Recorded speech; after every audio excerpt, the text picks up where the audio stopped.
രഞ്ജിത്തിനെതിരെ DGPക്ക് പരാതി. ബംഗാളി നടിയോട് മോശമായി പെരുമാറിയെന്ന വെളിപ്പെടുത്തലിൽ അന്വേഷണം വേണം എന്ന ആവശ്യം ഉന്നയിച്ചുകൊണ്ടാണ് പരാതി നൽകിയിരിക്കുന്നത്. യൂത്ത് കോൺഗ്രസ് സംസ്ഥാന വൈസ് പ്രസിഡന്റ് അബിൻ വർക്കിയാണ് പരാതിക്കാരൻ. ആർ അനന്തകൃഷ്ണൻ ചേരുന്നുണ്ട്.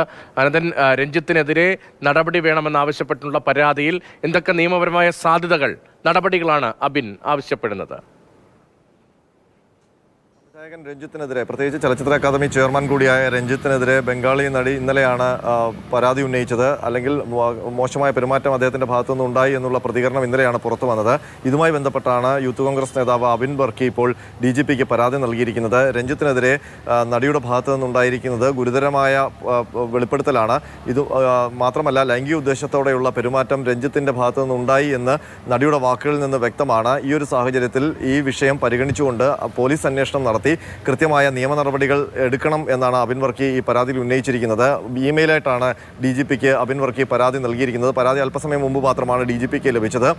നേരത്തെ ഈ ഹേമ കമ്മിറ്റി റിപ്പോർട്ടിൽ പുറത്തു വന്നപ്പോൾ അതിലെ ലൈംഗിക ചൂഷണം, സിനിമാ മേഖലയിൽ ലൈംഗിക ചൂഷണം സംബന്ധിച്ചുള്ള കാര്യങ്ങൾ അന്വേഷിക്കണമെന്നാവശ്യപ്പെട്ട് അബിൻ വർക്കി തന്നെ DGPക്ക് നേരത്തെ ഒരു പരാതി നൽകിയിരുന്നു. ആ പരാതി ഇപ്പോൾ ക്രമസമാധാന ചുമതലയുള്ള ADGPക്ക് DGP കൈമാറി. അതിപ്പോൾ ADGPയുടെ പരിഗണനയിലാണ്. പക്ഷേ അതിൽ ഇതുവരെ ഒരു തുടർ നടപടി ഉണ്ടായിട്ടില്ല. ഒരുപക്ഷെ ഈ കേസ് വീണ്ടും ഹൈക്കോടതിയുടെ പരിഗണനയിലേക്ക് വന്ന പശ്ചാത്തലത്തിൽ ആയിരിക്കും പോലീസ് അതിൽ നടപടി എടുക്കാത്തത്. ഏതായാലും രഞ്ജിത്തിനെതിരെ ഉയർന്നിരിക്കുന്ന ഗുരുതരമായ പരാമർശം സംബന്ധിച്ച് ഇപ്പോൾ അബിൻ വർക്കി ഔദ്യോഗികമായി തന്നെ DGPക്ക് പരാതി നൽകിയിരിക്കുകയാണ്. ഇനി അതിൽ പോലീസ് എന്ത് നിലപാട് സ്വീകരിക്കും എന്നുള്ളത് പോലീസിന്റെ നിലപാട് എന്താണ് അറിയേണ്ടത്.